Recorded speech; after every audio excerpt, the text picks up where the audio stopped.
नमस्कार फ्रेंड्स, मैं आपका दोस्त बलवान सिंह मैया एक बार फिर से एक नए ट्रैवल ब्लॉग में आपका बहुत बहुत स्वागत।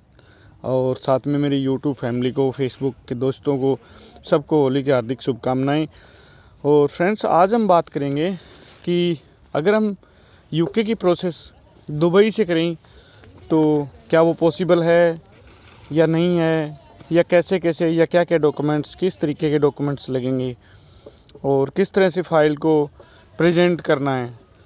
तो दोस्तों, एक सबसे पहले प्रोसेस यूके का जो होता है, मोस्टली सारे का सारा ही ऑनलाइन प्रोसेस होती है, लेकिन उसके अंदर कुछ एक ऑप्शन हमें दिए होते हैं कि हम फाइल को एक साइड अगर ऑनलाइन करते हैं, उसके बाद में हम हमारे जो डॉक्यूमेंट है वो ऑफलाइन भी सबमिशन करवा सकते हैं। वो कहाँ होगा, कैसे होगा, तो पूरी प्रोसेस को जानिए। और जो मेरे भाई चैनल के ऊपर नए हैं वो चैनल को शेयर, सब्सक्राइब एंड लाइक ज़रूर करें, जिससे और भी मेरे छोटे बड़े भाइयों को हेल्प मिल सके।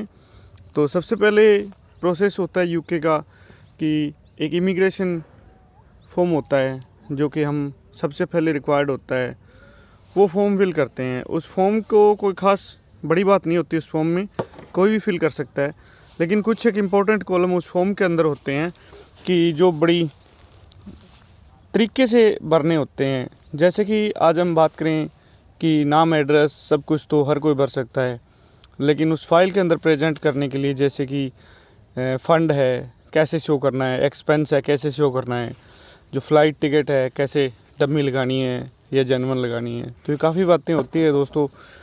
तो आज हम पहले बात कर लेते हैं कि सबसे पहले वीज़ा फॉर्म भरा जाता है, और वीज़ा फॉर्म भरने के बाद फ़ीस जो होती है वो ऑनलाइन कट जाती है हमारे क्रेडिट कार्ड से, डेबिट कार्ड से, कैसे भी हम उसको अपलोड कर सकते हैं।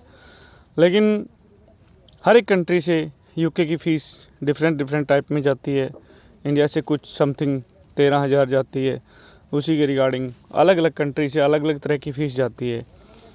तो आज हम बात करेंगे कि जैसे कि अगर हम दुबई से कोई भी फाइलिंग कर रहे हैं तो यूके के लिए, तो उसके अंदर जो प्रेजेंट करना है कि हम कितनी अर्निंग कर रहे हैं, कितने हमारे पास सेविंग है, वो हम बात कर लेते हैं।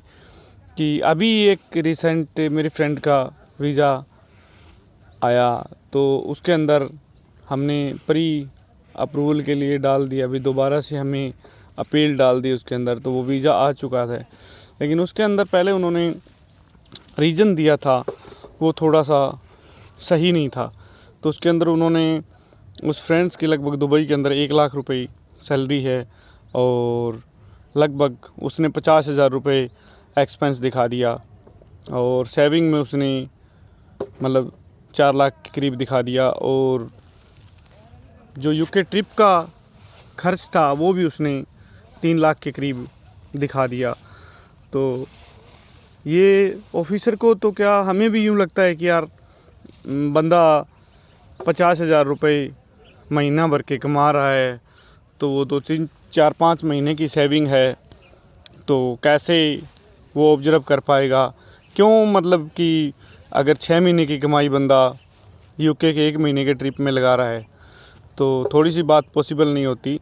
तो इसको क्लियर करने के लिए कुछ तो ये है फ्रेंड्स कि जो भी हमारे पास जैसे कि एफडी या फिर कोई म्यूचुअल फंड, या जैसे हम आईटीआर भरते हैं तो उसके अंदर ओल्ड फंड भी हमारा शो होना चाहिए, या हम किसी अदर बैंक के स्टेटमेंट भी उसके अंदर हम लगा सकते हैं। जैसे फादर साहब का अगर कोई अकाउंट अटैच है इंडिया का और हम दुबई में जॉब कर रहे हैं, तो वो भी हम लगा सकते हैं कि हमारे पास सफिशेंट बैलेंस है। वाइफ का है तो वो भी लगा सकते हैं। अगर और कोई हमारी एक्स्ट्रा सेविंग है तो वो भी हम उसके अंदर दिखा सकते हैं, और टोटल दिखाना चाहिए।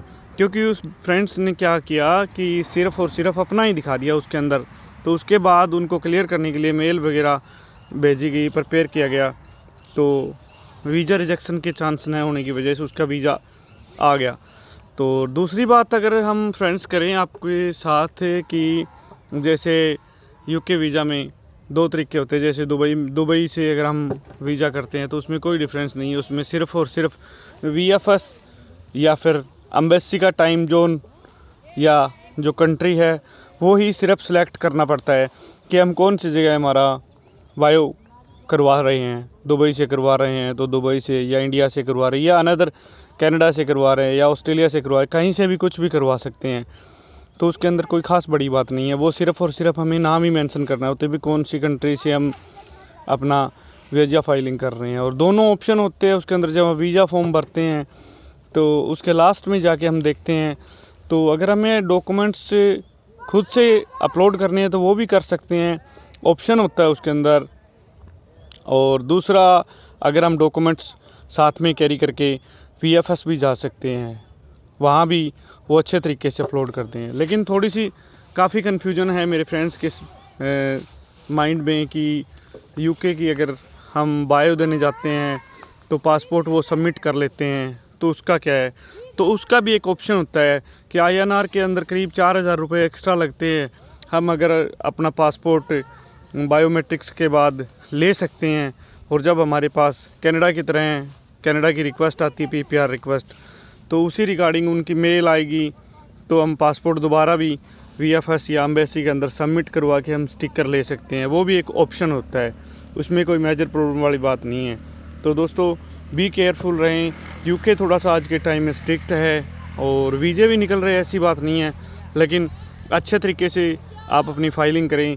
अगर फिर भी किसी प्रकार की कोई हेल्प की नीड हो तो हम बैठे हैं, किसी भी प्रकार की क्वेरी हो तो कांटेक्ट करने की कोशिश करें। Thank you. जय हिंद, जय भारत।